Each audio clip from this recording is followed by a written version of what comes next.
información clara y entendida de estas herramientas que ya parece que hay muchas acerca de cómo apoyar al tratamiento biomédico de las personas con autismo. El objetivo de este pequeña pues, reunión, clase, como la quieran llamar, es dar los puntos más claros, sirven o no sirven, para qué funcionan, qué información me van a dar o qué la información le van a dar al médico. Porque una cosa es uno como padre de familia que tiene los exámenes enfrente y dices, y a veces creemos entender todo, pero se necesita preparación y se necesita todo ese abordaje biomédico y científico pues que los profesionales tienen. Ese es el objetivo de este pequeña Facebook Live, dar como un poco más de claridad después de la exposición vamos a dar un poquito de tiempo para si tienen algunas preguntas. Antes de empezar, bueno, voy a leer el pequeñísimo, pero súper abreviado,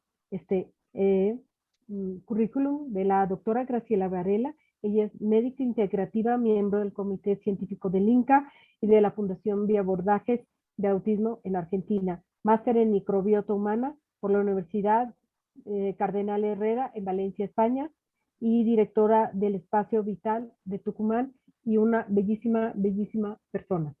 ¿Sí? A la bioquímica Mariana Salmerón, es bioquímica, microbióloga, máster en microbiota humana en la Universidad Cardenal Herrera en Valencia, España, y revisora de la Revista Argentina de Salud Pública. Gracias Mariana, gracias doctora Grace, porque estemos aquí juntas. Y bueno, ya muchos me conocen, soy la bioquímica Cecilia Fernández y yo soy presidente del INCA.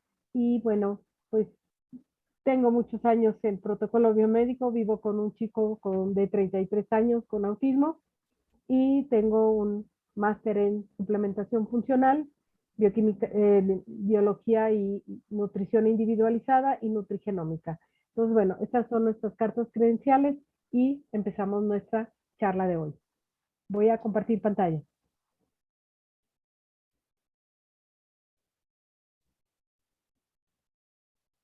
¿Sí me veo? ¿Sí se ve?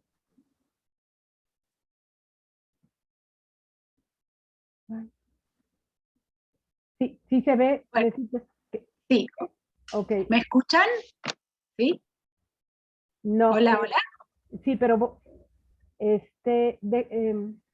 a ver, sí. Ok, ahí está. Perfecto. Bueno, primero, muchísimas gracias, Cecilia, Graciela. Para mí es realmente un honor poder estar compartiendo con ustedes hoy este live. La verdad que las descubrí a ambas a través del INCA y como siempre le digo a Graciela, a la doctora Varela, para mí fue un antes y un después, tanto en mi vida personal como en mi vida profesional. Y la verdad que es increíble que hoy pueda estar compartiendo con ustedes esta charla y ojalá que podamos cumplir el objetivo que sabemos las tres que tenemos. Bueno, voy a empezar, yo voy a hablar un poquito más en general de lo que es el estudio del microbioma, voy a detallar un poco lo que es el test de microbiota y después voy a dejar que la doctora Cecilia ahonde más sobre o haga una introducción más detallada de lo que es el test de ácidos orgánicos que se hace en orina. Primero contarles que el estudio de lo que se llama microbioma empezó en otros ámbitos de la ciencia que no eran los de la medicina humana, aunque hoy se ha convertido, es un área de intensa investigación en muchos aspectos de la científicos, y se ha convertido en una gran ventana de oportunidad para su aplicación en la ciencia médica humana, así como en la veterinaria, pero no se reduce a eso. Se espera que a través del conocimiento cada vez más profundo de los microbiomas en general, ambientales, se puedan introducir mejoras en la agricultura, en la horticultura, en la acuicultura. Se espera que se puedan reemplazar productos químicos tóxicos, se espera que se pueda hacer un uso de los recursos ambientales mucho más sostenible, y también, y no menos importante, mejorar el procesamiento de los alimentos, que todo tiene que ver y mucho con el tema que hoy nos reúne. Si bien el estudio del microbioma empezó más dentro del ámbito de la ecología microbiana, que era estudiar los microorganismos que había en macroambientes o en distintos ambientes del planeta Tierra, después se fue derivando, como les decía antes, hacia la salud humana. Y en eso fueron surgiendo conceptos muy interesantes, como es, por ejemplo, la teoría del holobionte, en donde ya se habla de que a los organismos eucariotas superiores, como los animales o las plantas, ya no se los puede considerar aislados, ni estudiar aislados o separados de todo ese mundo microbiológico que nos habita. Por eso se habla de holobionte. O el concepto de metaorganismo, ¿no? Porque justamente hace referencia a que no solo somos y funcionamos gracias a nuestras células somáticas con DNA humano, sino que también somos y funcionamos gracias a todo ese DNA microbiano que nos aporta toda la microbiota que convive con nosotros en simbiosis cuando hay un equilibrio y una homeostasis. El cambio de paradigma que se está produciendo es muy amplio y abarca muchas áreas también. Como les decía antes, ya el organismo, por ejemplo, el cuerpo humano y la microbiota se deben considerar una unidad funcional inseparable. Dentro de este cambio de paradigma, también se descubrió que los patógenos representan apenas una pequeña fracción, y hay que ver también en qué condiciones esos microorganismos se comportan como patógenos, ¿sí? Y también con todos estos descubrimientos y el estudio de la microbiota y el microbioma humano, que fue una extensión del proyecto Genoma Humano, también se ha podido ir evidenciando que la pérdida de la diversidad microbiana, lo que se conoce como estado de disbiosis, es lo que se viene correlacionando, sobre todo en las sociedades modernas o en las sociedades más industrializadas, con esa pérdida de diversidad se relaciona con disbiosis, y eso se asocia con la descripción de estados patológicos o de enfermedades. Acá hay algunos ejemplos de enfermedades que han sido asociadas a cuadros de disbiosis, pero es muy importante acá recalcar que asociación no implica causalidad, ¿sí? O sea, estos son patologías que se han descrito de manera concomitante con estas enfermedades o estados patológicos. Pero hay muchos más factores y estudios que deben realizarse para llegar a establecer patrones característicos de cada una de ellas e inclusive posibles causas de posibles efectos de causalidad. En lo que es estudio del microbioma en la ciencia se viene invirtiendo hace 2 décadas mucha cantidad de dinero. Igual todo el estudio del microbioma, toda esta disciplina nueva que está muy en auge actualmente, no está carente de retos. El principal desafío es que hay una falta en la estandarización de los datos, y eso se debe a que continuamente se van generando nuevas técnicas o nuevos métodos para estudiar ese mundo microbiano o el microbioma, y eso hace que por ahí los resultados que se obtienen no sean fácilmente comparables. Esto lleva, y la comunidad científica ya lo ha expresado, a que hay una urgente necesidad de poder coordinar mejor y que colaboren entre sí todos los grupos de investigadores que se dediquen a esto. Una crítica que se hace un poco de todo el avance del estudio en el microbioma es que ha sido más impulsado por los métodos o por el desarrollo de determinadas técnicas que por hipótesis o conceptos, con lo cual es como que el conocimiento científico, las evidencias, vienen como un poco atrás del avance de la tecnología muy sofisticada que se puede usar hoy en día. Y en lo que es el concepto más general del microbioma, todavía no hay un concepto, una definición clara y consensuada por los científicos que trabajan en distintas áreas de la ciencia.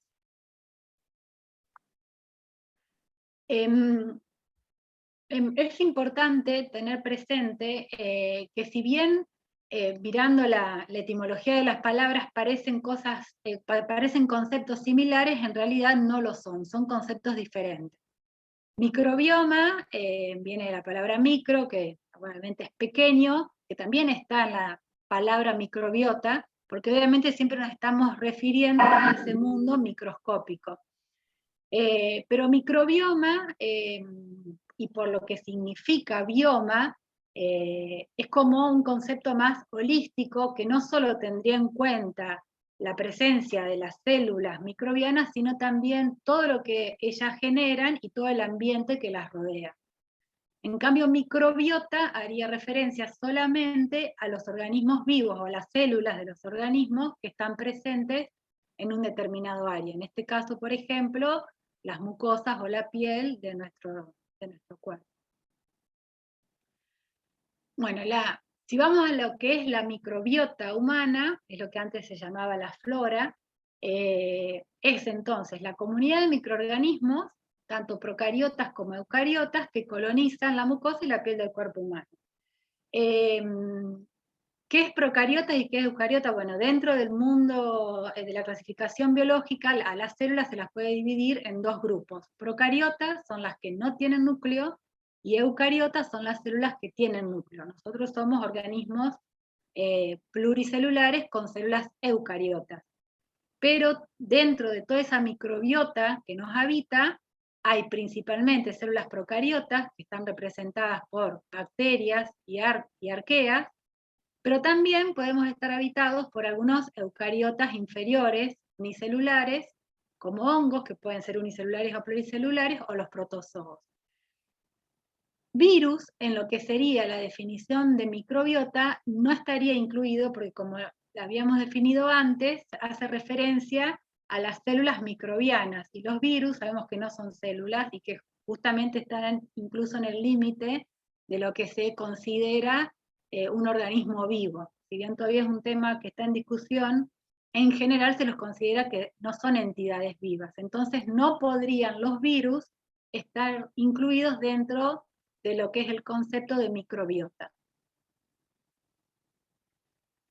En cambio, para microbioma, es como que no hay todavía, como les decía antes, una definición consensuada entre todos los científicos, y porque aparte se define desde distintos puntos, por ejemplo, desde el aspecto ecológico, desde cómo interacciona el anfitrión con los microorganismos, o también se lo ha definido o usado al término según qué método genético o genómico de estudio se utiliza. En general, en la mayoría de la bibliografía científica que se habla de esto, se refiere al microbioma como el conjunto de genes y genomas de los miembros de la microbiota.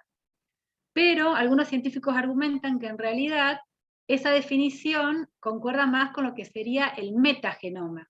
¿Sí? El metagenoma sería el conjunto de genes y genomas que hay en un determinado ambiente. Tenemos que tener en cuenta que en el término de microbioma ya podemos incluir los virus y fagos, que cada vez también se demuestra, si bien no se sabe tanto como se sabe de la microbiota bacteriana, se sabe por supuesto que también forman parte de los microbiomas, y los fagos modulan la actividad bacteriana, con lo cual son extremadamente importantes también, porque si modulan la actividad bacteriana, están también interactuando de alguna manera con nosotros. Y entonces, lo que tiene que quedar claro es que dentro del concepto de microbioma, que es un concepto más grande, está unido el metagenoma, que es todo ese material genético, que ya incluye no solo a las bacterias y arqueas, sino también, bueno, bacterias, arqueas, protozoos y hongos, sino también que incluye a los virus y a los fagos, ¿sí? Y todo ese material genético de todo ese mundo microbiano, más todo el entorno que lo rodea, es lo que sería el microbioma. Ahora vamos a definir un poquito más a qué nos referimos con el entorno. Tradicionalmente la microbiota fue definida taxonómicamente a partir de estudios de PCR y secuenciando los amplicones de un gen que se llama 16S, la subunidad 16S del RNA ribosomal. Cuando se usa este gen, lo único que nosotros podemos evaluar es el componente bacteriano y de arqueas de ese microbioma. Nos estamos perdiendo todos los virus, los protozoos y los hongos. Porque este es un marcador exclusivamente para bacterias y arqueas.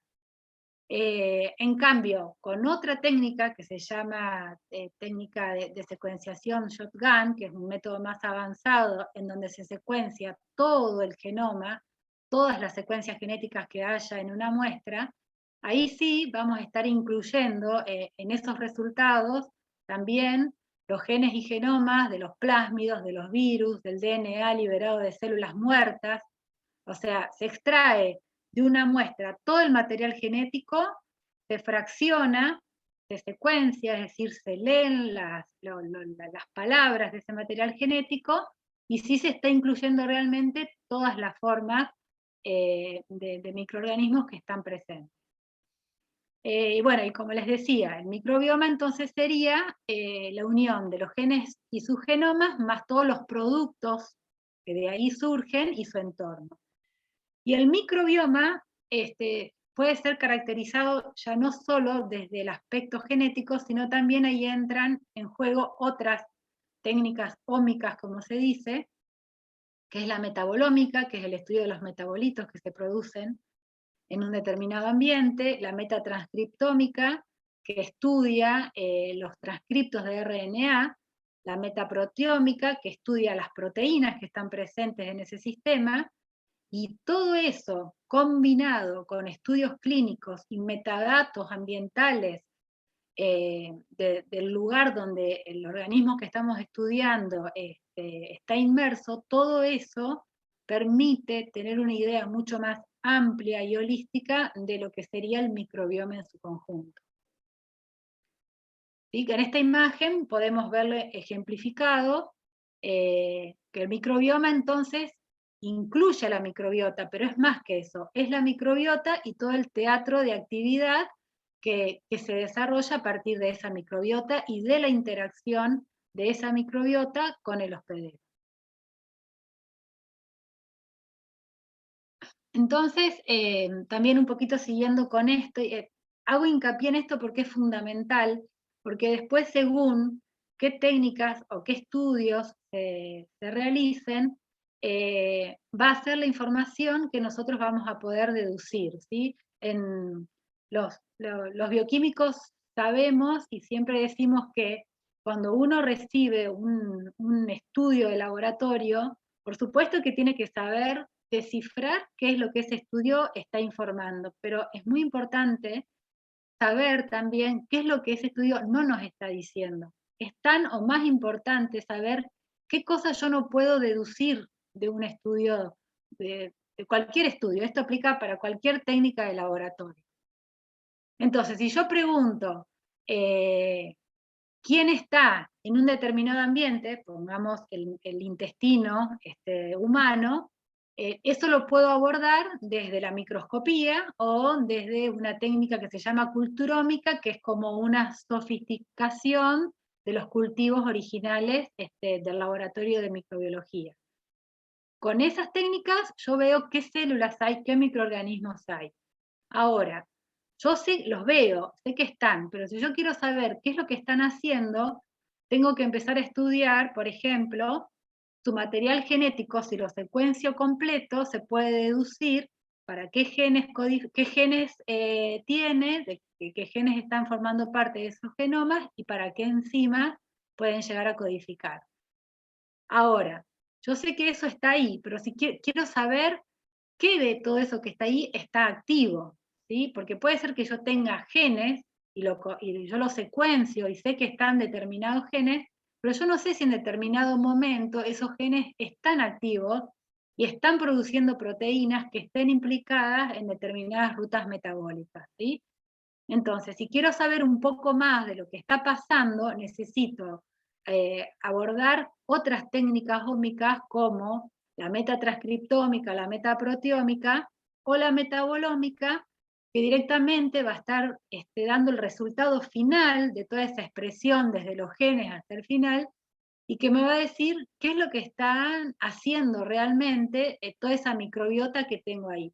Un ejemplo que a mí me estaba buscando, un ejemplo didáctico para que se entienda un poco todo esto y qué es lo que pasa en un sistema biológico. Y era, por ejemplo, imaginen una cocina, ¿no? Yo en una cocina puedo tener las alacenas con un montón de ingredientes. Tengo porotos, tengo lentejas, en la heladera tengo lechuga, tomate, estoy pensando qué decir para que no me rete Graciela, tengo pescado, bueno, todos los ingredientes en las alacenas. Y yo puedo entrar y decir, tengo esto, esto, esto y esto. Bien, ahora, que yo pueda describir todo lo que tengo en la alacena, ¿quiere decir qué es lo que yo voy a usar hoy para cocinar? No, no, yo de eso voy a elegir, según qué quiera cocinar, determinados ingredientes.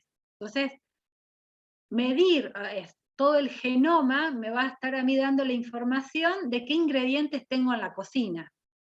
Ahora, si yo quiero saber realmente qué es lo que estoy cocinando, ¿sí? Voy a tener que estudiar qué es lo que se produce al final, y eso se compararía con el estado final, que ya sería evaluar los metabolitos que están presentes, porque yo hoy voy a cocinar algo y mañana lo digo por dar un ejemplo, no es que es tan así tajante la comparación, pero es para que se den idea de que una cosa es que yo pueda describir genéticamente los genomas, inclusive qué bacterias hay, pero otra cosa es que yo pueda realmente saber en ese sistema cuáles son las vías metabólicas que están actuando y qué metabolitos se están produciendo, ¿sí? O sea, es distinto saber qué realmente estoy cocinando. Esa quería como la comparación.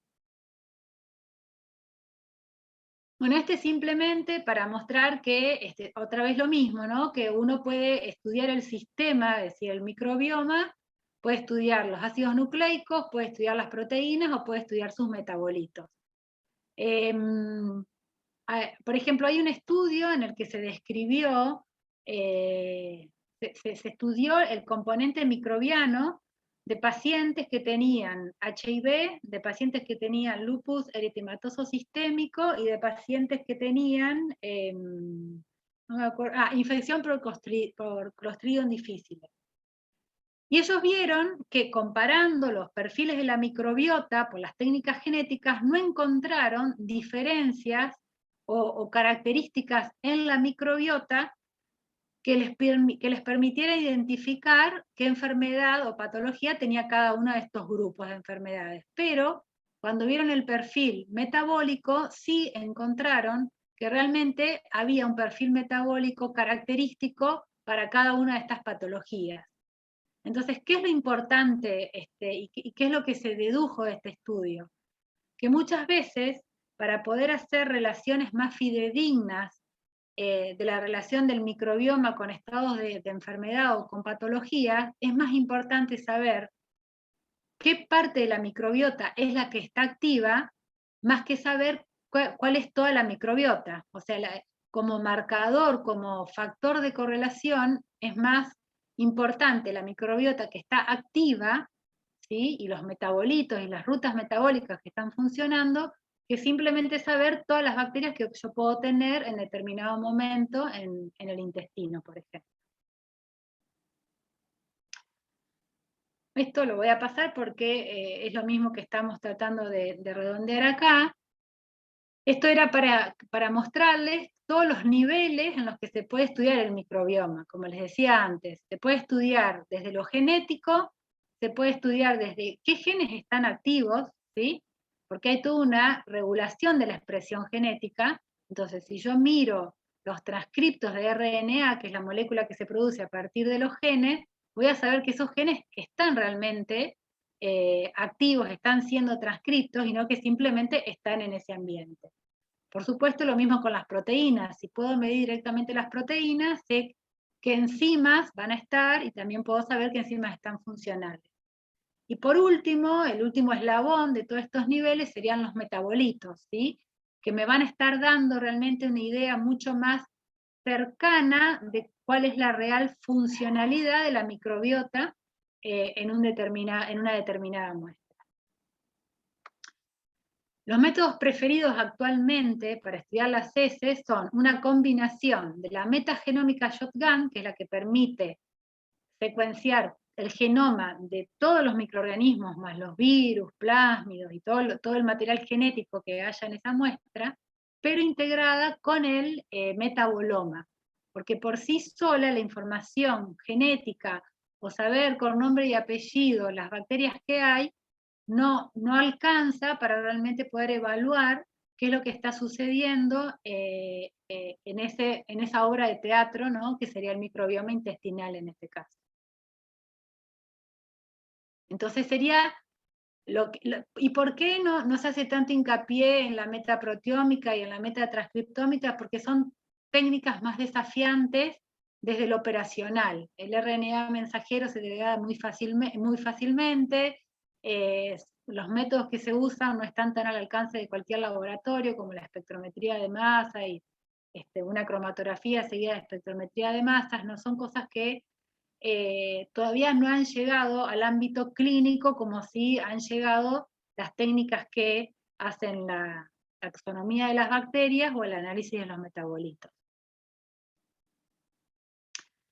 Esto es un poco para describir desde la investigación qué cosas se deben tener en cuenta, pero también sirve para cuando se quiere interpretar un análisis, por ejemplo, de un test de microbiota en el laboratorio, porque hay muchos factores que influyen en el resultado final. Por supuesto que se deben tener en cuenta todos los factores como edad, el género, la dieta, el estilo de vida, que van a sí o sí afectar a la microbiota de las personas. Eso está demostrado, que todo el estilo de vida, la dieta, sobre todo la exposición a fármacos, tratamiento antibiótico, afecta muchísimo el estilo de la microbiota. Entonces, cuando se interpretan estos resultados, todo eso se tiene que tener en cuenta.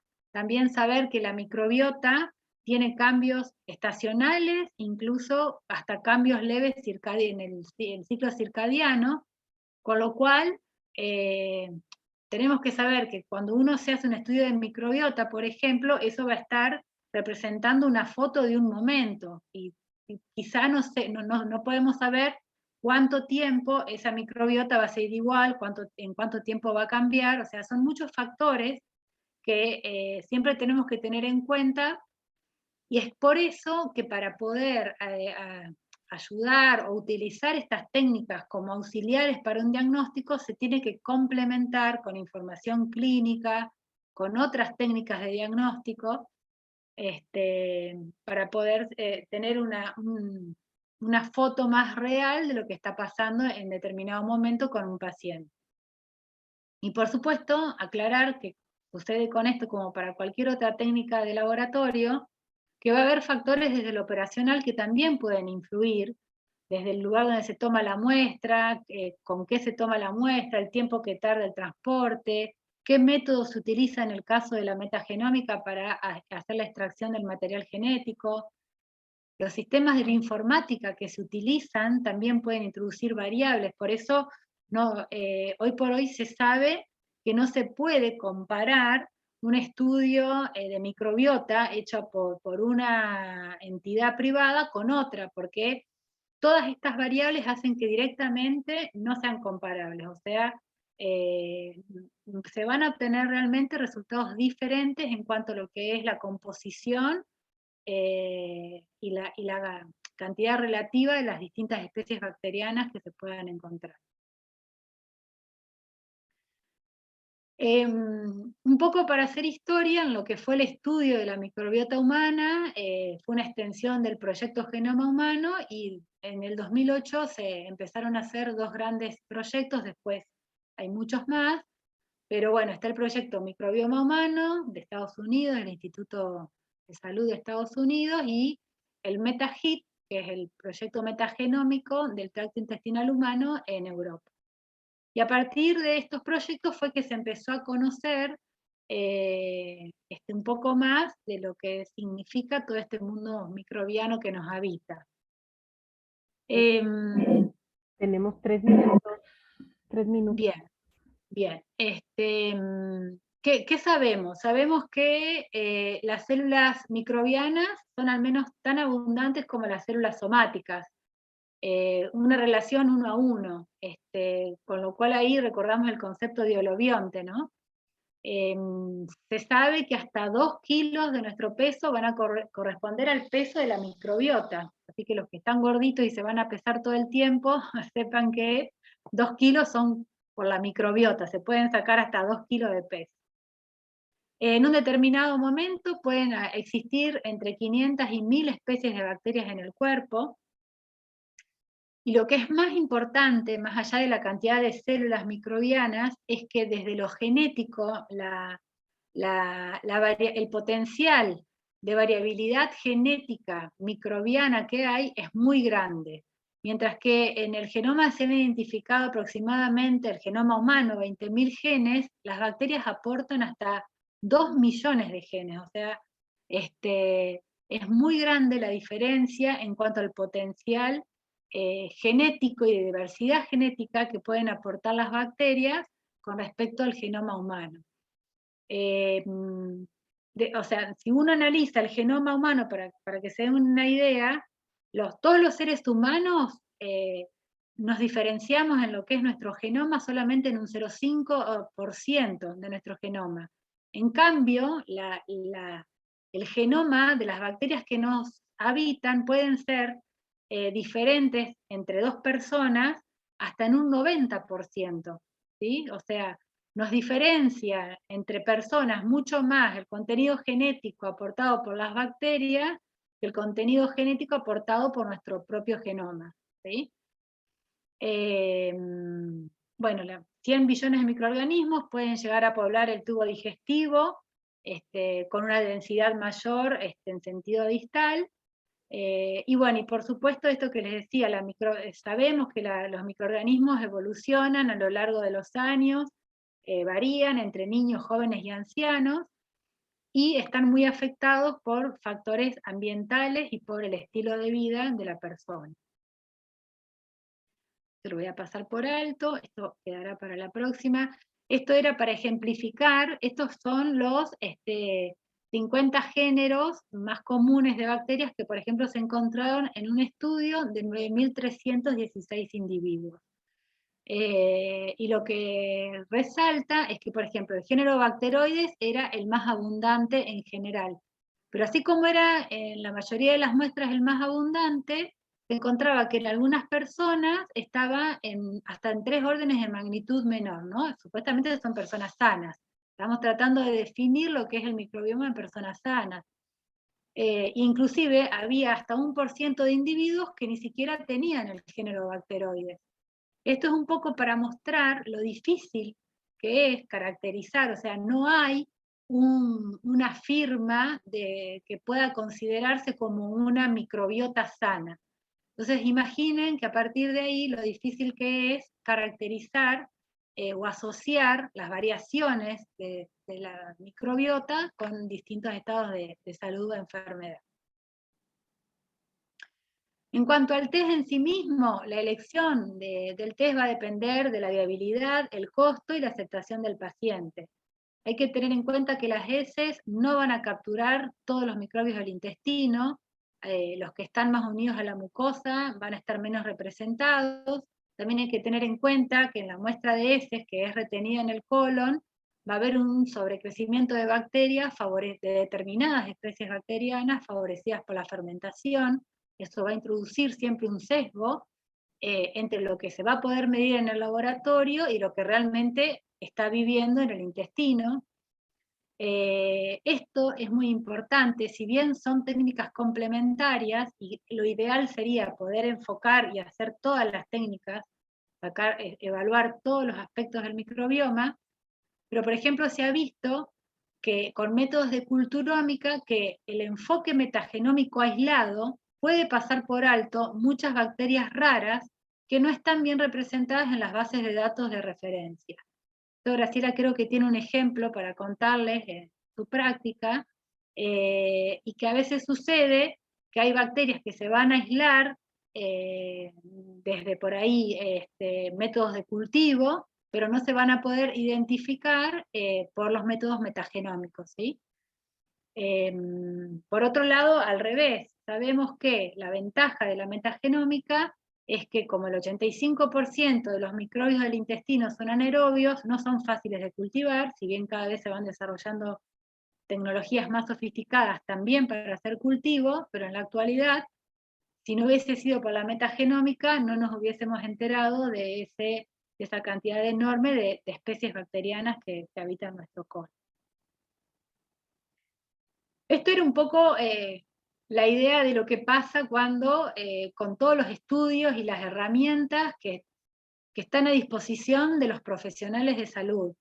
Y la verdad que lo que los biomédicos tienen que evaluar es muchísima información, y solo ellos pueden integrar los resultados que les dan desde las distintas ómicas, idealmente un estudio de metabolómica, un estudio de metagenómica, pero eso siempre con toda la historia clínica del paciente y también evaluando la respuesta al tratamiento, porque lo que tiene que quedar claro es que inclusive, no llegué a la parte de trastorno del espectro autista y no me quiero extender mucho, pero si bien hay mucha literatura, cada vez hay más bibliografía de estudios que van describiendo los cambios que se encuentran en los perfiles microbianos de los pacientes con TEA, por ejemplo, hay estudios que muestran resultados opuestos. Y hay estudios que no encuentran diferencias según las cohortes que hagan entre los pacientes control y los niños con TEA. Entonces, mi mensaje acá era, y aparte toda la bibliografía científica lo aclara, es que estamos en pañales hasta que, y hay un largo camino por hacer, hasta que realmente todas estas técnicas se puedan utilizar de manera rutinaria en el ámbito clínico. Y es tanta la variabilidad que hay en las microbiotas y en los microbiomas de las personas, que lo que aclaran algunos es que no se va a poder tan fácil llegar a ese rango de referencia como se llega en una glucemia, por ejemplo, que uno mide la glucosa en sangre, hay un rango de referencia y a partir de ahí, con otros datos va a abordar el tratamiento de ese paciente que por ahí tiene una diabetes. Los rangos de normalidad dependen mucho de las cohortes, o sea, de las poblaciones y de los lugares en donde se hagan los estudios. Y es muy difícil todavía hoy poder extrapolar los resultados que obtienen, por ejemplo, de cohortes en Europa o en Estados Unidos a los pacientes, por ejemplo, de América. Entonces, siempre el abordaje, y eso seguro lo van a ver bien con Graciela, tiene que ser totalmente integral y por un profesional que pueda manejar todos estos datos, pero siempre en un contexto, jamás aislado. O sea, un estudio de microbiota aislada no va a poder dar información como para tomar una conducta, porque falta todavía esa evidencia científica necesaria para decir, bueno, tengo este patrón de microbiota, posiblemente tenga esta enfermedad, actúo con este tratamiento de esta manera. Eso está lejos de ser así aún.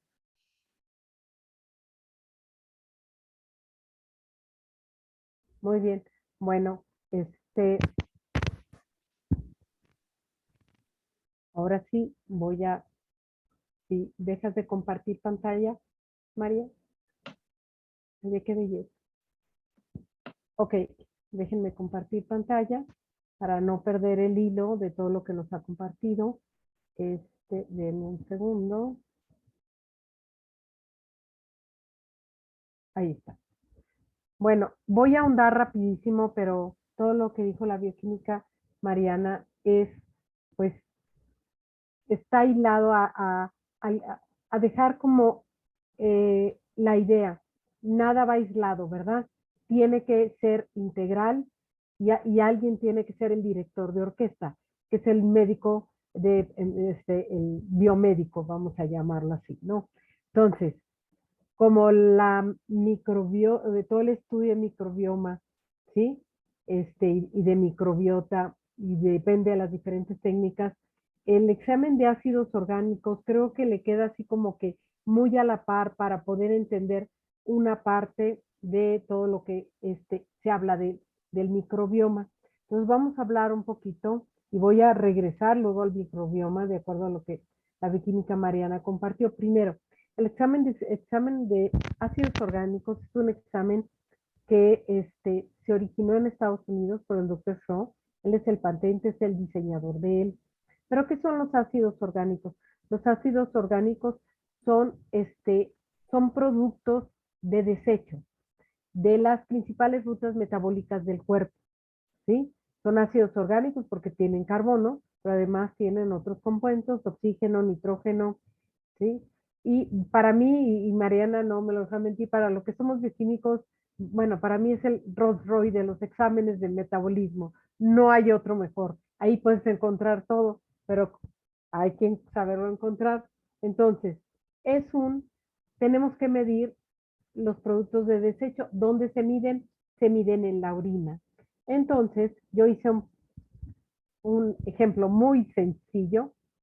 Si yo voy a casa de alguien y me voy al bote de la basura y empiezo a sacar lo que hay en la basura, si encuentro pañales, pues asumo que hay un bebé en casa. O hubo un bebé de visita, pero hubo un bebé. Si veo tiras reactivas de glucosa, aquí hay alguien con diabetes, prediabetes, pero algo está pasando en alguna ocupante de esa casa. Y si voy al bote de la basura orgánica, así como separada, así como lo separamos por diferentes tipos, y me encuentro cáscaras de verdura, de plátano, residuos de un zumo de verduras, dicen, no, estás aquí en esta casa se comen frutas y verduras, ¿verdad? Así de sencillo es. Bueno, así es el examen de ácidos orgánicos. Nos va a proporcionar 72 basuras que nos van a dar una idea muy completa. Entonces, nada más voy a hablar en relación a confirmar y apoyar todo lo que la bioquímica Mariana estaba hablando. Son 76 ácidos orgánicos divididos por grupos. Entonces, de lo que voy a compartir nada más, 3 puntos más, es que eso la doctora lo va a integrar, la doctora Graciela. Se divide por grupos. El primero son marcadores de levaduras y hongos. ¿Qué son marcadores? Los desechos. El número 1 que quiero ver aquí es la arabinosa. La arabinosa es el principal marcador de cándida. No dice qué tipo de cándida, porque hay como, bueno, las expertas en microbioma sabrán, pero más o menos 7, 8 cándidas son las más representativas que dan problemas de patologías dentro del intestino. Y aquí está, esta es la arabinosa. Y eso lo digo porque se me pregunta, ¿pero dónde está la cándida, Cecilia? ¿Dónde me puedes decir que hay cándida en mi hijo? Bueno, pues aquí está. ¿Por qué? Porque está la bote de basura lleno de arabinosa. ¿Ok? Aquí tenemos, y quiero que lo chequen, voy a poner 3 pacientes, 3 personas, 3 niños, ¿sí? El tricarbolílico, ¿sí? Y y aquí lo ponen, nos dan ayuda, este es el desecho de un hongo, ¿sí? Que se presenta, son hongos del maíz, son micotoxinas, lo que se genera aquí, ¿sí? Lo tuve que anotar, fumonicinas, ¿sí? Ese es realmente el tóxico, ¿sí? Pero los hongos con ácido tricarbolídico, ácido fumárico también antes le decían, y véanlo cómo está aquí. ¿Qué me puede indicar? ¿Cómo puedo asumir, si ya vi este bote de basura, que está consumiendo mucho maíz o algún cereal que ya viene contaminado, ¿sí? Con micotoxinas? Y ya sabemos que las micotoxinas generan neurotoxicidad y alteraciones sensoriales y alteraciones de conducta. Es decir, aunque la cándida no está fuera del límite, está en el límite superior, aquí ya yo puedo considerar que hay una disbiosis, ¿correcto? La doctora al final lo va a confirmar. El otro punto son los marcadores de bacterias. Mira, hipúrico, hidroxifenilacético son cierto tipo de bacterias, bacterias fenólicas, entonces estamos hablando de fermentaciones, ¿sí? Y de azúcares alcoholados por alimentación, puede que esté consumiendo mucho plátano o manzana. Por ahí ya podemos empezar a ver que hay un exceso de carbohidratos que me están alimentando toda esta disbiosis. Y por último, lo que son los clostridios, que voy a pasar al siguiente. Vean este. Aquí ya tenemos la cándida, tiene 50, el nivel 130, o sea, tiene el triple. Es decir, hay muchísima cándida. Hay una disbiosis considerable. La cándida genera mucha hiperactividad, irritabilidad, inflamación, deterioro, desactivación de enzimas digestivas, deficiencias de producción de complejo B, sobre todo B6. Aquí está. Aquí el ácido hipúrico, ay, perdón, aquí se está, ya está a punto de salir. Igual, significa que hay bacterias que ya no están en equilibrio, aunque no sean bacterias patógenas per se, pero si ya están fuera de equilibrio, significa que ya hay disbiosis. Ahora, yo no sé qué bacterias. No es como el examen de microbios que puedes identificar algunas, como dijo Mariana, ¿no? Y vean aquí, esto es importante, pues la actividad, este es uno de los ácidos grasos importantes cuando hay disbiosis, porque eso me lo da el ácido orgánico de presencia de bacterias benéficas, que está muy bajito, 0.08. ¿Y cómo está acá? O sea, aquí hay una disbiosis muy fuerte. Nada más de ver esto puedes decir, el niño no duerme, el niño puede estar estreñido, puede tener hiperactividad, irritabilidad, impulsividad. ¿Sí? ¿Qué tipo de bacteria? No lo sé. Sé qué tipo de bacterias, no se saben, pero sabes que hay una presencia ya disbiótica. Y por último, igual vemos la gravinosa. Aquí tenemos otro tipo de bacterias, no son las mismas, porque los ácidos orgánicos son diferentes, pero yo me quiero detener un poquito aquí en tema de la clostridia. La clostridia es una bacteria anaerobia, es muy difícil, como lo comentó, pues son bacterias anaerobias, no se pueden cultivar, son muy difíciles de identificar, ¿sí? Salvo por ácidos orgánicos.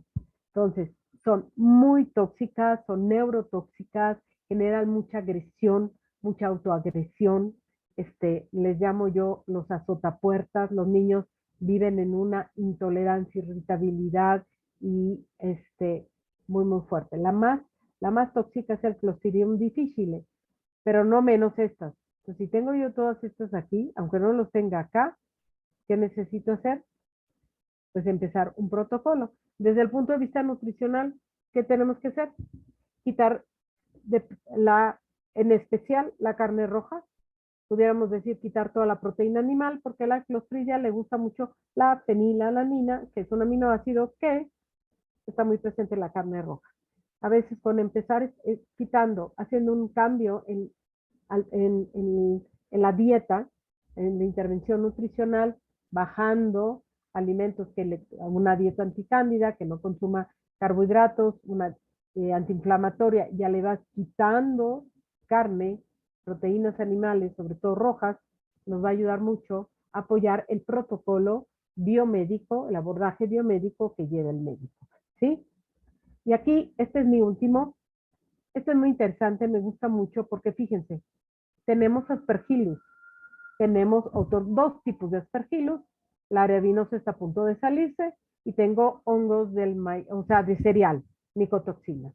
¿El aspergillus dónde se encuentra? El aspergillus se encuentra en hongos ambientales, que pueden ser hongos ahora sí, del ambiente, valga la redundancia, pero se encuentran en algunos productos, ¿sí? Algunos cereales y algunos vegetales, que se quedan pegados a la superficie de las hojas, ¿sí? En México, en especial aquí en México, los nopales, que son estos cactus que comemos mucho, son, su superficie está llena de aspergillus y mucha gente los come crudos o asados y el aspergillus da mucho problema respiratorio y activa todo el sistema inmune. ¿Dónde hay más aspergillus? Pues a veces en verduras, como el jitomate, que tienen mucho tiempo en el refrigerador, que están mal almacenados y se empiezan a llenar de hongos.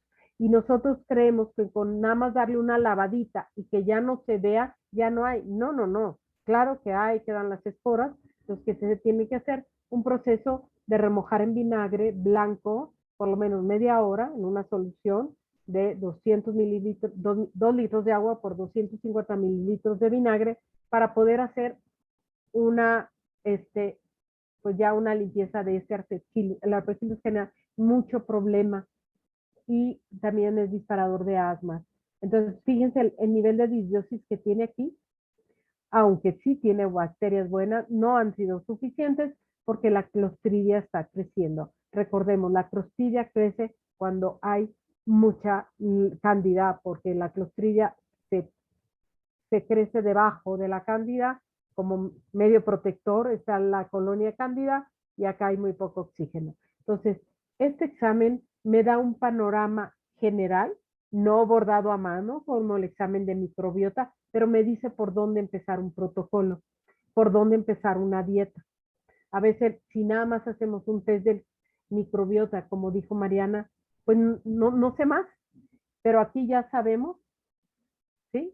Por dónde iniciar hasta la dieta, ¿sí? Cómo la debemos individualizar, ¿sí?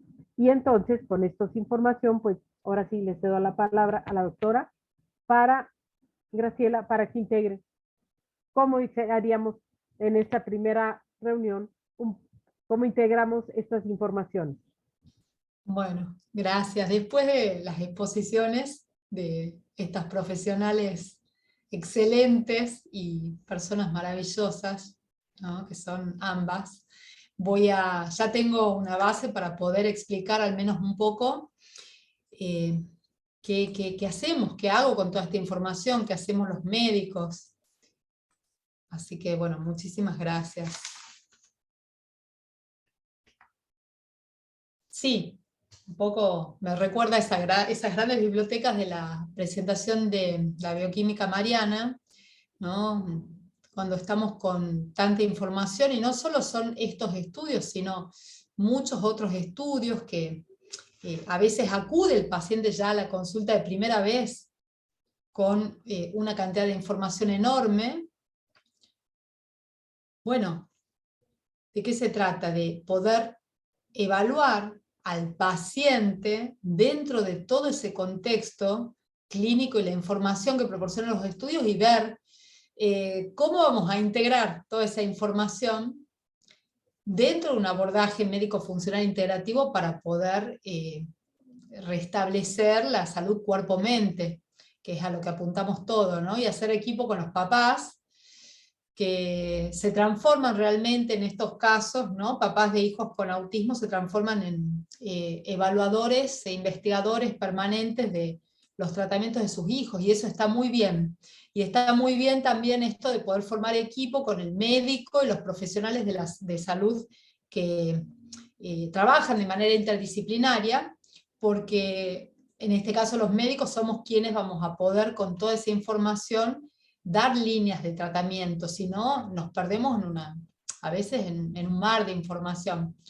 ¿Qué estudios complementarios pueden indicar disbiosis? Desde un examen integral de materia fecal, que es más sencillo de hacer en la zona donde cada persona habita, ¿no?, en un buen laboratorio que pueda realizar un examen muy completo de heces, físico-químico, con microscopía, cultivos y demás, hasta estos estudios de mayor complejidad. Están los análisis estos integrales de materia fecal, que ya les voy a mostrar algunos ejemplos, se realizan no acá en Argentina, sí en otros países, por ejemplo Estados Unidos, y estudio de ácidos orgánicos urinarios, más todo el perfil de los carbohidratos y polioles que mostró la bioquímica Cecilia, y estudios de microbiota de los cuales habló la bioquímica Mariana. Voy a mostrarles un caso. Por ejemplo, acá vamos a comparar dos estudios de ácidos orgánicos que afortunadamente se trata del mismo laboratorio, entonces es valioso contar con esa información, tener un antes y un después en un mismo paciente en diferentes años, ¿sí? Con 1 año y 3 meses de diferencia. Ha sido realizado entre los 5 y 6 años de edad del paciente. Puse a manera comparativa el estudio de diciembre de 2020 con el de marzo 2022. Acá, en este estudio de ácidos orgánicos, se detallan los biomarcadores de disbiosis intestinal. Esta es la primera página. Fíjense, comparemos, son los mismos. Estos biomarcadores, vemos las flechitas rojas, 1, 2 e inclusive hasta 3, nos muestran que están ligeramente, moderadamente o muy elevados, respectivamente, estos ácidos orgánicos. Cada uno va a hacer referencia a diferentes bacterias patógenas que pueden llegar a producirlos y a hongos también. Fíjense que en este paciente teníamos ya en la primera página 5 marcadores diferentes y había importantes marcadores de sobrecrecimiento de Clostridium, por ejemplo.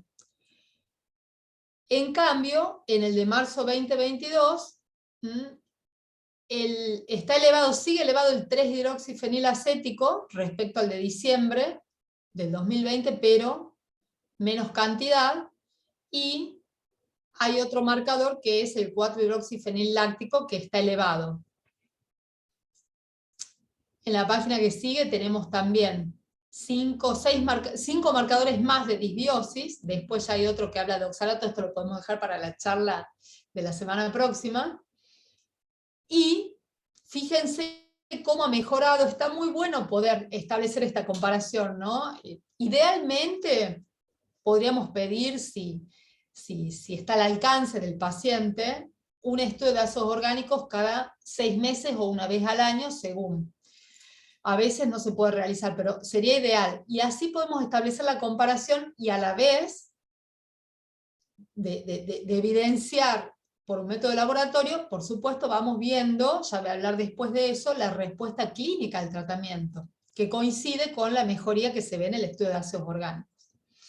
Bueno, entonces hasta acá, muy contentos, ¿no?, con este paciente, y también fíjense que hay otros marcadores de los cuales podemos profundizar en la charla de la semana que viene sobre algunos de ellos, pues si no sería muy largo, ya después queda para un curso también la información, y hay marcadores de disfunción mitocondrial, de metabolitos del ciclo de Krebs que están alterados, y fíjense cómo ha mejorado en el estudio posterior. Indicadores de desintoxicación también, que van mejorando. Hasta ahí todo bien, pero ¿qué pasó? Al otro, quizás lo muestre después a la que acabo de pasar. ¿Qué pasó acá? En el perfil de carbohidratos vemos la arabinosa, que mencionó Cecilia, que está elevada y sigue elevada, ¿no?, en el estudio último. La silosa, que se elevó aún más, mucho más. La fucosa sigue elevada. Treitol, arabitol, mucho más elevados, y además aparece otro poliol. ¿Qué está pasando en este niño? Inositol también, xilitol aparece, y el sorbitol mucho más elevado. Entonces, ¿qué estaba pasando acá? Este caso, que venía clínicamente el niño evolucionando muy bien en el área conductual, en el área comunicativa, en la parte física también, de todos modos estaba un poco desregulado, y estos marcadores me hacen pensar, bueno, hay un sobrecrecimiento de cándida y otros hongos. ¿Y qué pasó? Este niño había también, estaba siguiendo una dieta especial y tenía algunas sensibilidades e intolerancias alimentarias detectadas en otro estudio, por lo cual sus papás habían modificado la dieta, la alimentación, pero se habían excedido en la cantidad de jugo de fruta natural, natural, de estación, orgánica, pero mucha fruta al fin. Y el exceso de carbohidratos va a producir un sobrecrecimiento de cándida y otros hongos. Entonces, acá esta información está muy buena porque así podemos hacer un diagnóstico y establecer nuevos recursos terapéuticos y una dieta apropiada. Y ahora vamos a ver dos estudios de materia fecal realizados a un mismo paciente. Estos son estudios diferentes en marzo de 2021. Ambos estudios, la toma de muestras ha sido prácticamente en la misma semana. El diagnóstico de este paciente es dispraxia global con mayor dificultad de alteración del lenguaje. Y este estudio ha sido realizado en Estados Unidos. Se hizo cultivo de la materia fecal y se detectó Clostridium perfringens como bacteria patógena y otros comensales que cuando crecen demasiado también dan muchos problemas. Todos son cultivos especiales para detectar Clostridium. Y en otro estudio, muy interesante este estudio, me encanta, muy completo, porque da información de cómo está la parte digestiva, algo del microbioma y marcadores de inflamación, ¿no? Por ejemplo, miden calprotectina, cómo está la digestión con la elastasa pancreática, hay un derivado, un péptido de la sonulina, también. Ya les voy a mostrar, hacen PCR para detectar algunas bacterias. Fíjense acá el Clostridium por PCR, como había explicado Mariana, con esta técnica no se detecta un incremento de esta bacteria, pero sí se lo detectó en el cultivo.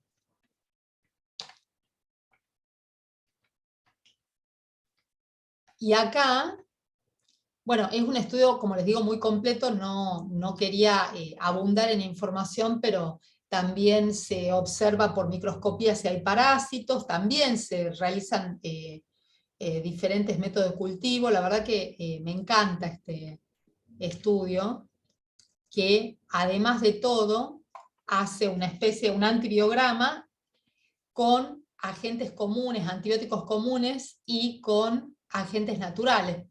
Y una de las terapias que utilizo para tratar la disbiosis, los parásitos, las cándidas, es terapia con aceites esenciales medicinales, por ejemplo de orégano, también con extractos secos.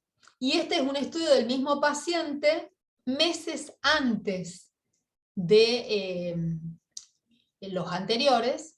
Esto fue 3-4 meses antes, y fíjense qué limpito que estaba comparado con los del otro paciente, el otro caso, y a esto se debe también a que venimos ya de muchos años de tratamiento, y hay una diferencia significativa entre los primeros estudios de ácidos orgánicos y este último que les estoy mostrando. Sin embargo, acá se ve un aumento del 4-hidroxibenzoico y del 3-hidroxipúrico. ¿Sí? El 4-hidroxibenzoico es un ácido orgánico que deriva de, por ejemplo, la fermentación de la glucosa por parte de Escherichia coli. Nos puede estar indicando un sobrecrecimiento de esta bacteria Escherichia coli, pero también proviene de la fermentación de fenilalanina y tirosina, de alimentos más proteicos, y además puede ser que la persona esté en contacto con parabenos.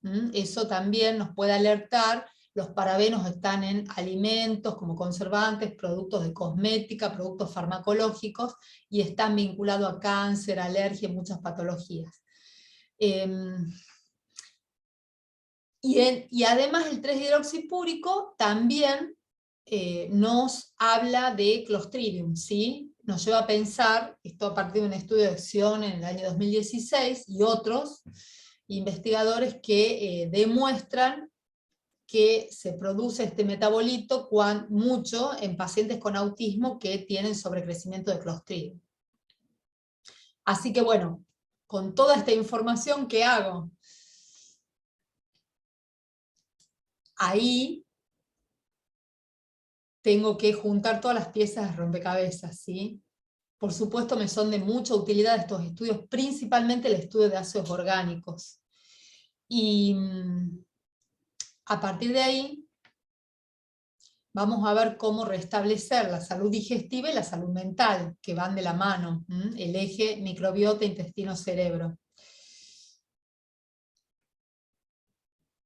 Estos son algunos patrones de microbiota, nada definitivo por supuesto, pero se ha observado disminución de bacterias como Akkermansia, Bifidobacterium, Fecalibacterium, Lactobacillus, que intervienen mucho en la homeostasis, en el equilibrio intestinal, y hay aumento de Clostridium, Suterella, Desulfovibrio, Bilophila wadsworthia, que son potencialmente patógenas, y producen muchos metabolitos que pueden resultar tóxicos, ¿sí? Por eso en los estudios de laboratorio, que son bastante extensos, solicitamos, por ejemplo, amonio, que a veces se encuentra muy elevado.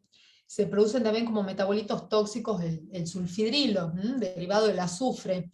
Por ejemplo, es muy necesario el molibdeno para desintoxicarnos de estos compuestos sulfurados, y para la desintoxicación en general, pero la suterela, además de todo la patología que puede llegar a producir, se consume el molibdeno. Entonces todo una concatenación, ¿no? Es como una espiral descendente que en cuanto empezamos a hacer las intervenciones biomédicas, bueno, no necesariamente tenemos que ir bacteria por bacteria, producto por producto, desequilibrio por desequilibrio, no es tan lineal, sino que dentro de un tratamiento médico integrativo se tienen en cuenta estos factores. Por ejemplo, volviendo a los casos anteriores, del último caso, bueno, ¿qué es lo que de toda esa información voy a poner a cabeza de fila?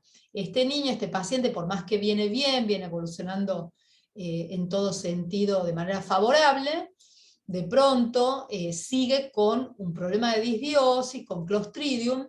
¿Y qué está pasando? Bueno, está consumiendo demasiada carne, porque dentro de la dieta, por más que llevan a cabo sus papás una dieta con los lineamientos de la dieta biomédica, hay un exceso de consumo de carne, poco consumo de verdura, porque todavía hay una selectividad alimentaria y algunas cuestiones, bueno, que también hay que trabajarlas desde las terapias, desde lo conductual. Entonces, bueno, el cambio en la dieta, que no siempre para todos es lo mismo, el mismo cambio en la dieta. Cada dieta debe ser individualizada, adaptada a cada paciente, no hay un protocolo único para nada.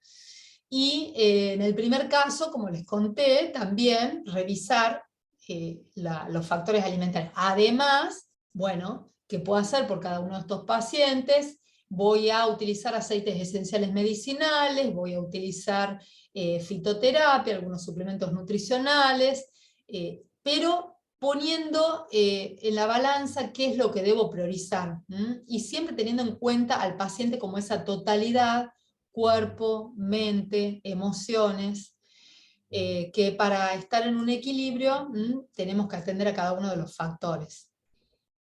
Acá, bueno, digamos, el patrón básico es la reducción del filofirmicutes y el aumento del filobacteroidetes, que son bacterias proinflamatorias, y el crecimiento también de Candida albicans y otros hongos. Entonces, bueno, como decía Hipócrates, que tu alimento sea tu medicina, que tu medicina sea tu alimento, dime qué comes, te diré qué bacterias predominan en ti. Y los tipos de bacterias que predominan, por ejemplo, cuando la dieta tiene un exceso de carne y de proteínas animales, bueno, van a ser, como les decía, Clostridium y otras bacterias que tienden a producir demasiadas toxinas que pueden dañar diferentes órganos, riñón, los órganos emuntorios, y que pueden llegar a producir neuroinflamación.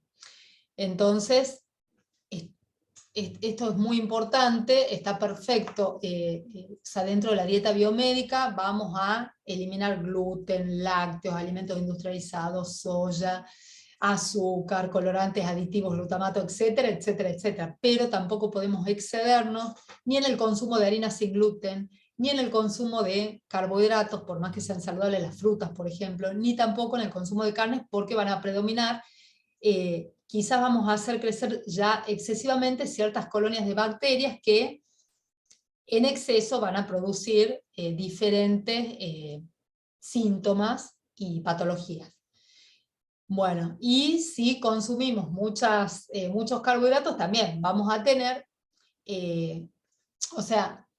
nada en exceso. Ahora, si tenemos una dieta equilibrada con alimentos que sean de alto contenido, de fibra soluble, por ejemplo, vamos a promover el crecimiento de bacterias productoras de butirato, propionato y acetato, que son los famosos ácidos grasos de cadena corta, que alimentan a los colonocitos, a las células del colon, que nos van a proveer de energía, que nos van a equilibrar en la parte metabólica, y van a tener una propiedad antiinflamatoria bastante importante. Bueno. Y dentro de los pilares terapéuticos, entonces, para resumir, la alimentación funcional, adaptada, individualizada para cada persona, enzimas digestivas. En general hay una necesidad, por lo menos al comienzo del tratamiento, de incorporar enzimas para mitigar un poco el déficit de enzimas que suele hallarse frecuentemente, y así poder digerir mejor los macronutrientes y que no se produzcan excesivas fermentaciones y que puedan nutrir a ese organismo y evitar el sobrecrecimiento de bacterias patógenas y las intolerancias alimentarias. Después los probióticos, a veces prebióticos también, pero nada es una regla, no es nada lineal. En algunos casos viene bien y es conveniente administrar prebióticos, como la inulina. Los prebióticos son aquellas sustancias que alimentan a los probióticos, a las bacterias benéficas, pero en otros casos vamos a ver que se produce una tremenda distensión, más malestar a nivel digestivo, y eso porque la persona tiene un SIBO, un sobrecrecimiento bacteriano en el intestino delgado, entonces no le conviene consumir inulina y otros prebióticos de manera excesiva. Y ahí ya, bueno, vamos a trabajar en restablecer el equilibrio gastrointestinal y de manera oportuna dar ciertos probióticos específicos. Hay pacientes, niños, que les viene muy bien consumir los fermentados caseros, como el kéfir, el chucrut, rejuvelac, kombucha, etcétera, pero otros no, porque estos productos fermentados vienen de una fermentación casera no controlada, no son estrictamente probióticos. Y en ciertos casos más delicados, en donde tenemos que restablecer primero toda la salud gastrointestinal, conviene dar probióticos específicos. Y nos podemos basar en todos estos estudios para poder administrar los probióticos más adecuados a cada persona. Y bueno, vamos a suplementar los nutrientes también. Les di un ejemplo como el molibdeno, pero hay muchísimos nutrientes que pueden estar faltando y que queremos suplementar. El zinc, entre ellos el zinc. Podemos dar algunos aminoácidos como la glutamina para ayudar a restablecer la pared intestinal, disminuir la permeabilidad intestinal. Bueno, hay múltiples, no me quiero extender. Yo utilizo la homeopatía como una medicina integrativa muy completa, que ayuda a armonizar, a equilibrar la energía vital, la fuerza vital, y eso hace que la persona pueda estar mejor en todo sentido, de adentro hacia afuera, de los órganos más profundos a los más superficiales, de lo emocional a lo físico. Fitoterapia también, las plantas medicinales que tienen su efecto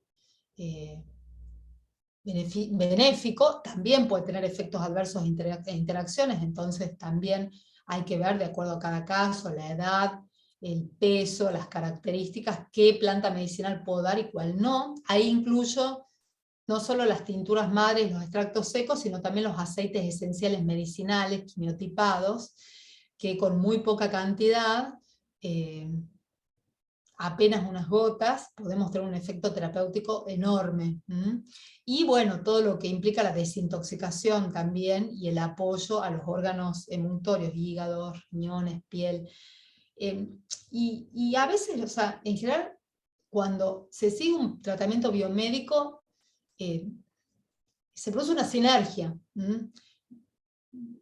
Vamos a ver, por ejemplo, si se hacen estudios de metales tóxicos en cabello, se encuentran en general varios metales, pero no es necesario, al menos de entrada, y en la mayoría de los casos no nos planteamos hacer una quelación, por ejemplo, sino que en la medida que vamos proporcionando a la persona, a ese cuerpo, todas las herramientas para que la biología se optimice, bueno, ahí el cuerpo va a empezar a sacar todo lo que está acumulado, las toxinas, los metales y demás, por ejemplo. Entonces, acá no hay soluciones mágicas, nada es lineal tampoco, siempre vamos viendo consulta a consulta cuál es la respuesta, la terapéutica, y cuáles son los pasos a seguir, siempre apoyados con los estudios de laboratorio. Y vamos a saber, también tenemos que saber cómo actuar en caso de die-off, ¿no? Cuando se produce esa muerte masiva de parásitos, de patógenos, y se ve una desregulación en la persona, síntomas de malestar, las famosas crisis depurativas, también cuando sucede la eliminación de oxalatos, el dumping de oxalatos, pero eso no es malo. Sí tenemos que saber manejarlo y apoyar a ese cuerpo para que pueda pasarlo de la mejor manera posible cuando se está produciendo esta eliminación. ¿Y cuáles son los hechos y datos y patrones que nos permiten evaluar la respuesta al tratamiento? Modificaciones en el área cognitiva, social, emocional, conducta, etcétera, está mejorando, está empeorando, cuáles son las características que van apareciendo. Observamos además a nivel general cómo está el sueño, la sed, el apetito, los deseos y aversiones alimentarias. Acá también la homeopatía ayuda bastante, suele ayudar bastante en lo que es la selectividad alimentaria, como para ampliar, ¿no?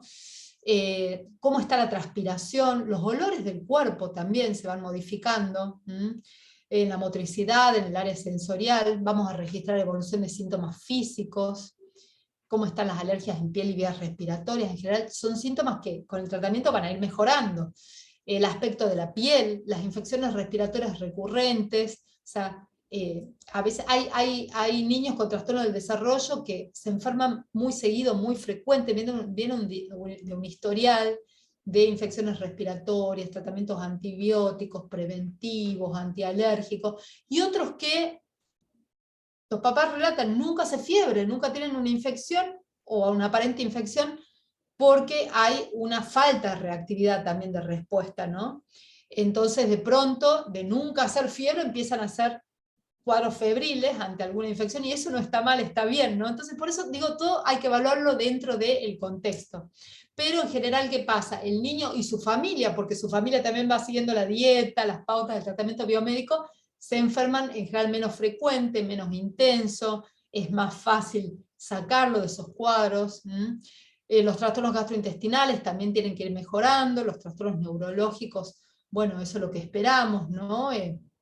Que de pronto si hay trastornos neurológicos severos, crisis convulsivas, ausencias, eso con el tratamiento vaya mitigándose, reduciéndose. Si hay déficit o exceso de peso también. Y los seguimientos de laboratorio que hacemos son estudios completos en sangre, orina, materia fecal y otros estudios. O sea, en base al estudio de ácidos orgánicos, que para mí es pilar, coincido con la doctora, la bioquímica Cecilia Fernández Aguirre, que es el Rolls Royce de este tipo de estudios, ¿no?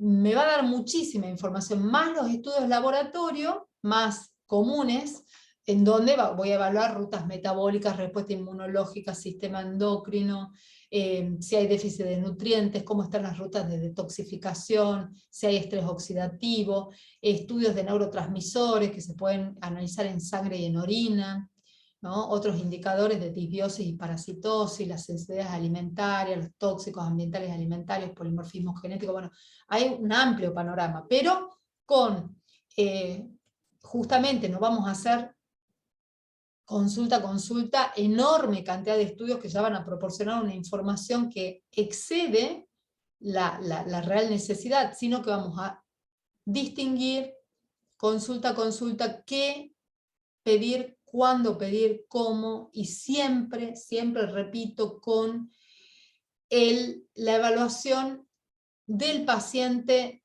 en la totalidad que es cada persona. Una vez que contamos con la información necesaria, vamos a ajustar las pautas terapéuticas y la dieta. Entonces, desde el enfoque tradicional, ¿no? Un poco para mostrar esquemáticamente, se interviene en el área social, el lenguaje, la emocionalidad, la conducta, y eso está muy bien y es necesario. Ahora, desde el enfoque biomédico y funcional integrativo, vamos a también trabajar en lo que es la disfunción mitocondrial y enzimática, el desequilibrio de neurotransmisores, trastornos gastrointestinales, parasitarios, disbiosis, trastornos endocrinológicos, nutricionales tóxicos, metabólicos, infecciosos e inmunológicos. Y todos los estudios, estos estudios que hemos mencionado, nos van a dar información valiosísima para eso. Y bueno, todo lo que es medio ambiente, interacción con los genes. Y la medicina homeopática, que es más sutil, también va a abarcar todas y cada una de estas áreas. Entonces, lo que buscamos es el equilibrio entre cuerpo, mente y emoción. Y por sobre todo mucho amor a cada paciente, a su familia, el amor que podemos brindar a nuestros pacientes, a nuestros hijos, según que nos toque, a nosotros mismos, que a veces toca difícil, ¿no? Para poder buscar lo mejor para nuestros seres amados. Bueno, y ya quedó Muy bien. disponible con... Voy a leerles 3 preguntas y las demás las contestamos ya escritas para no tomar más tiempo. Bueno, dan las gracias y preguntan a Paula, buenas noches, acá en Argentina, ¿cómo se llama el test o prueba para detectar posible disbiosis intestinal? Bueno, bien, nos sirve muchísimo este test de ácidos orgánicos y además, bueno, podemos ver, como decía, estudios completos, integrales de materia fecal que se pueden hacer en algunos laboratorios, con eso ya tenemos valiosísima información. Ok,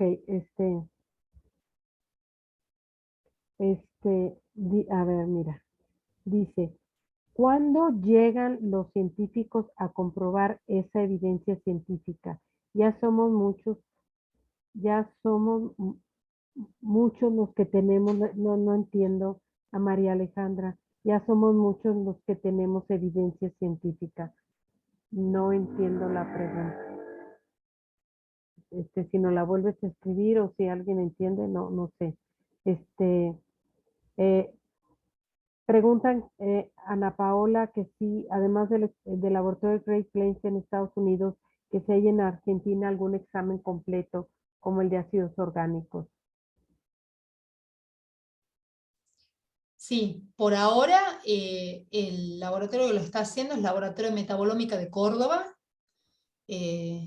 Digo, por ahora es el único, y la verdad que es uno de los que es el que mostré en la presentación, sí. Ah, sí, aquí está.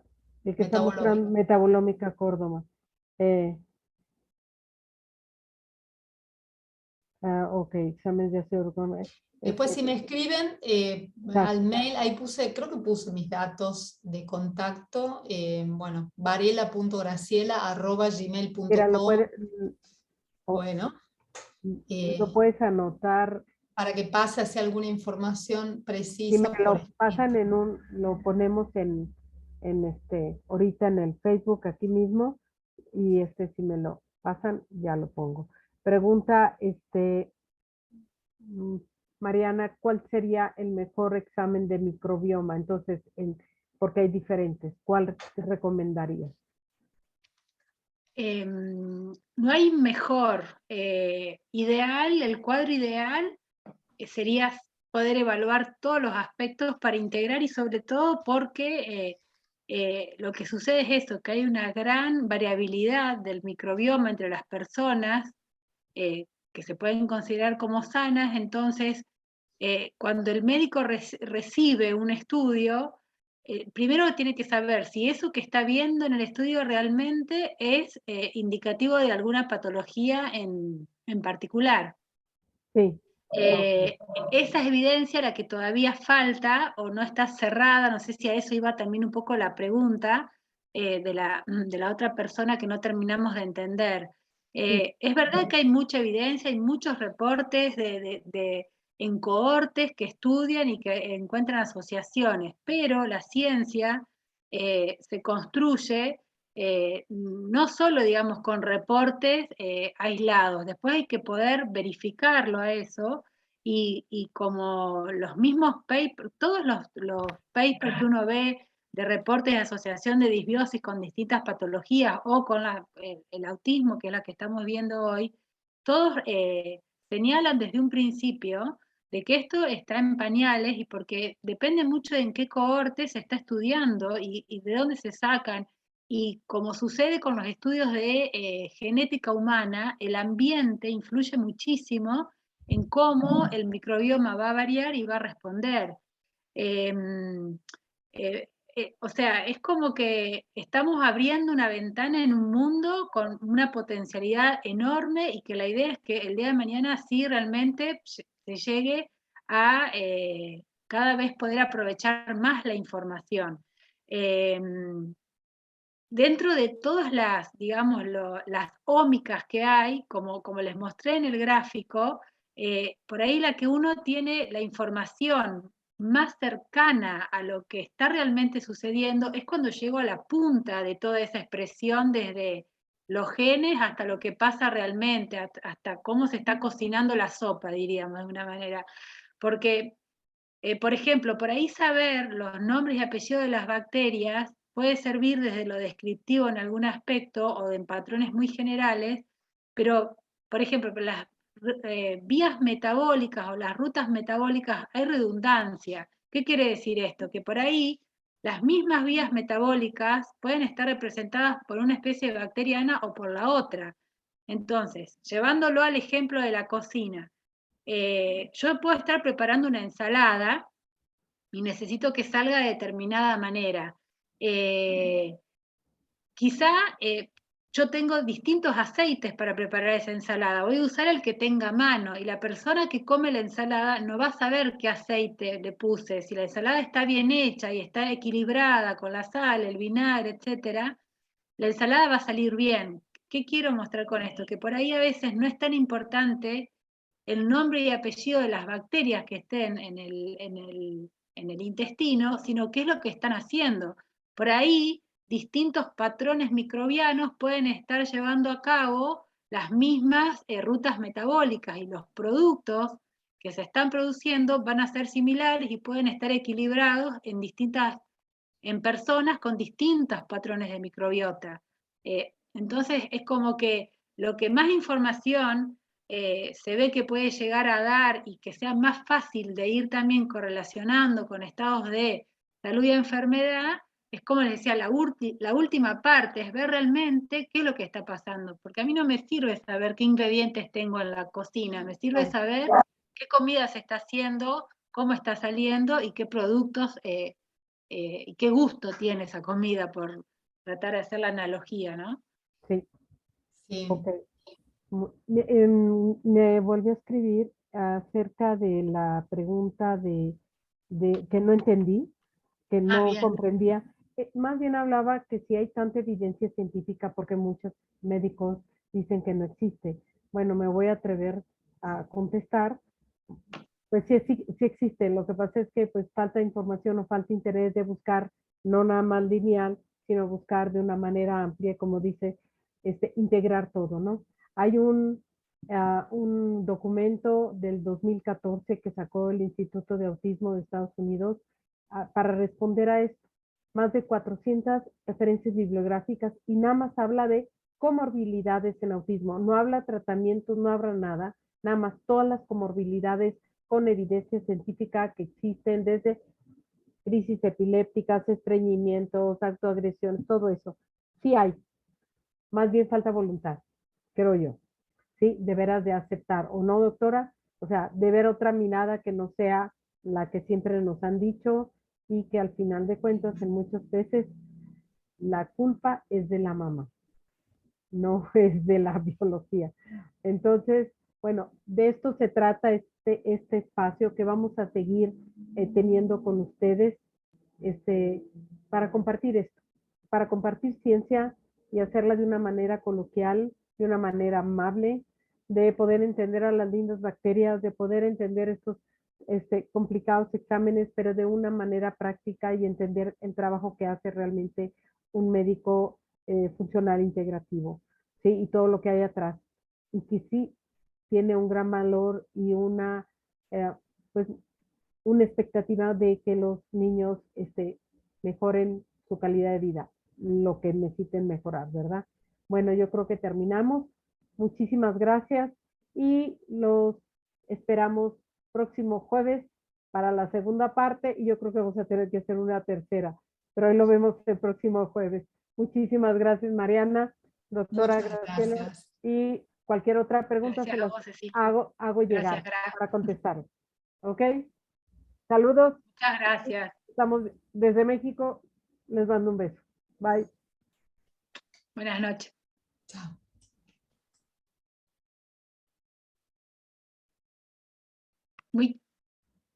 ¿Listo? Listo. Chau, Ceci. Espero que haya estado bien.